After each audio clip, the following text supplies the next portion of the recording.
I'm not sure it's loading, but this segment where he had the post up on Chet. Oh my God. And then on the other end of the floor, he ends up like hitting a pull-up three-pointer. My beloved Tony Allen used to call that tomato chest.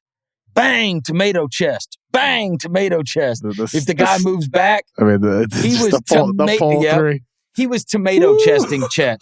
And that is the criticisms of Chet. Will the body hold up? Now, in fairness, how many times are you going up against a 270-pounder that's dropping a shoulder into you? Not that much. But when you think about it, and again, in order to become what you think the guy can become, Giannis is going to throw your ass in the third row. And Zion is going to throw your ass in the third. Like these guys, it is a man's game down there. And Kenny Lofton he's going to be playing for the Memphis Hustle this year.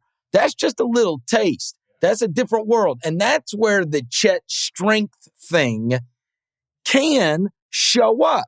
Because you can't just be getting tomato chested all the way back into the basket, right? He's gonna have a lot of moments this year where he gets tossed around like a rag doll. That's right. And those moments will go viral. But I think with Chet, what we're gonna see is this year you're gonna see people who talk about it like the way we're discussing now. He's gonna get tomato Chet, but also he's not gonna give up. No, like he's gonna have moments where he does get put underneath the rim and still blocks the shot for sure. And that's the thing about Chet that is undeniable. This dude has a winning, never give up, tough attitude. And so I look forward to seeing him get bullied. Yeah. Because I know he's not going to back down. The question is, and this is one of the things I was talking with my buddy about the other night, and he's not as high on Chet, and I said, look, you look at all these different guys and what they looked like when we first saw them at Summer League versus what they would look like now, whether it's a Giannis, whether it's you can go on and on and on, right? Even Evan Mobley will come back inevitably and he's going to look bigger and stronger. Jaren Jackson was skinny, now he's got these big muscles. They all kind of fill out. And he's like, he doesn't look like he's got a frame that is going to fill out. No, I think for him, like those guys, if you see, anybody can go look at those before and after Giannis's. It's crazy. Oh, yeah. But Chet doesn't have those wide shoulders. Right. And I think with Chet, here's the thing, right? He might always be somebody who can't effectively defend an Embiid one-on-one.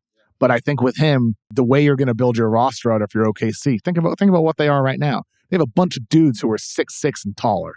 I think OKC is going to be one of those teams where they have Chet in an off-ball situation where he's the guy coming over to help.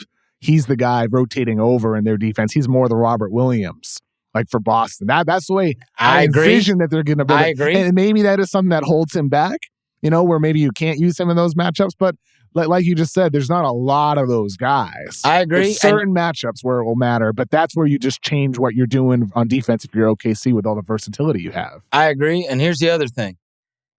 You're going to look up at Chet's playing center, and his offensive abilities are going to render your big lug unplayable. Yes.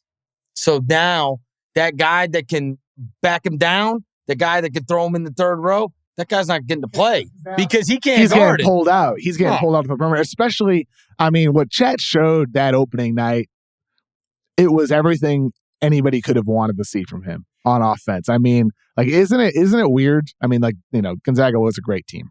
They were a great team. Mark Few, you can't knock him for the offensive system they built for Drew Timme with Chet feeding him the ball. But, come on. For what we saw from Chet, don't you feel like there's probably some untapped potential for that Gonzaga team, especially the way they did flame out? Well, because he wasn't good against Memphis or Arkansas, right? But they didn't have Chet in situations where he's bringing the ball up the court. They didn't have situations where he's in a position to shoot off the dribble from three. He wasn't empowered to do that. And that's where I'm like, maybe there was some untapped potential for that Gonzaga team that we just weren't able to see because Chet wasn't empowered from the beginning of the year when they got into training camp together. Timme was the guy. And he was a great player. Yeah, and it's totally cool. That's right. It's all about pecking order, right? It's all about pecking order on these teams. And it's like Timme was treated as the guy. Which he was. And he was deserving. He deserved it. Well, and they played great college players. They played two mega athletic teams, those last two games of the season where they they played against Memphis in that war, and then they had they got knocked out by Arkansas. Arkansas was full of athletes too, right? And so it was a little different. And yeah, Timmy's been there for 10 years. He gets the ball first, right?